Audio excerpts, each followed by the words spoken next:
Alright guys, so here this actually takes a look into the different languages we use as related to imaging, and positioning, how I'm able to position the patient, how I'm able to communicate to my fellow radiographer to tell them that I keep a patient this particular way and the rest of it, So we're looking at the general anatomical terminologies and also terminologies we use for positioning patients.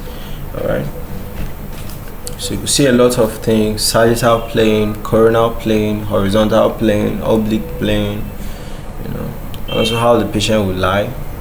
So don't worry, we'll get to look at all of them, and this is an introduction. We're going to pick each position to talk about. Okay, so general anatomical and radiographic positioning terminologies, it just provide foundation for accurate imaging in radiology. Okay, so these are the words that I will use if I want a particular patient to be positioned in a particular way. If I want to describe that, okay, this particular imaging was done in this particular way, So general position included those standing upright, facing forward, arms at the side, palms forward, okay, feet together. Now that's what is known as what? An anatomical position. So if I say place the patient in anatomical position, there's a way you actually do it, So planes of the body, they look at the sagittal plane. You can see the sagittal plane where it's actually dividing the body like this into two halves in the middle. Coronal plane, you are dividing the body into two halves, but this is actually by the side. You understand? At the transverse or horizontal plane, which are dividing the body into what? Two halves. Okay, like how will I put it? In the middle, you are cutting the body in the middle. The oblique plane now is an angled division, okay, which is usually, away from the sagittal plane or coronal plane, kind of like in between. Okay, so directional planes, this is when I'm now trying to say the person is moving, the person is facing the front or the back. Okay, anterior being front, posterior being back.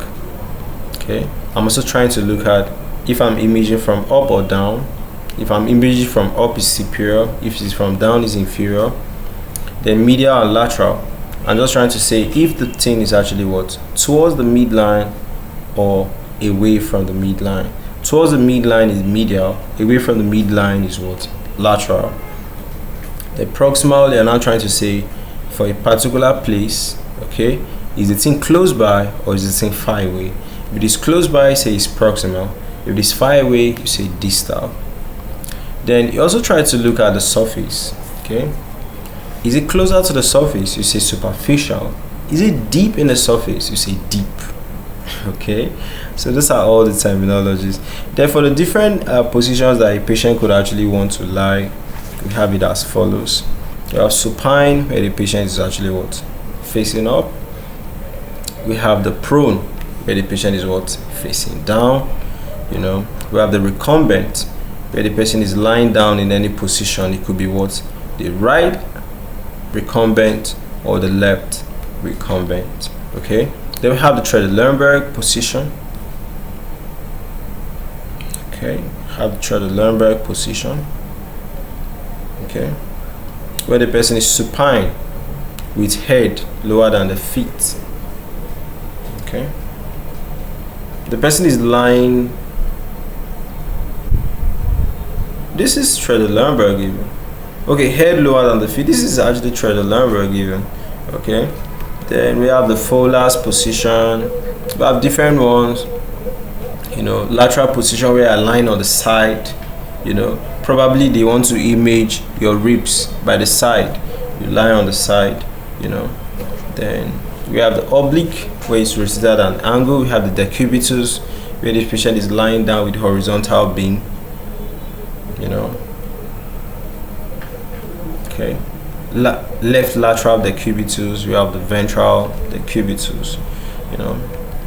Then we have the axial projection. We have the tangential projections. Those ones you don't need to worry about them. We'll come back and talk about each one of them. So movements just have to do with you are raising the limb or taking the limb down.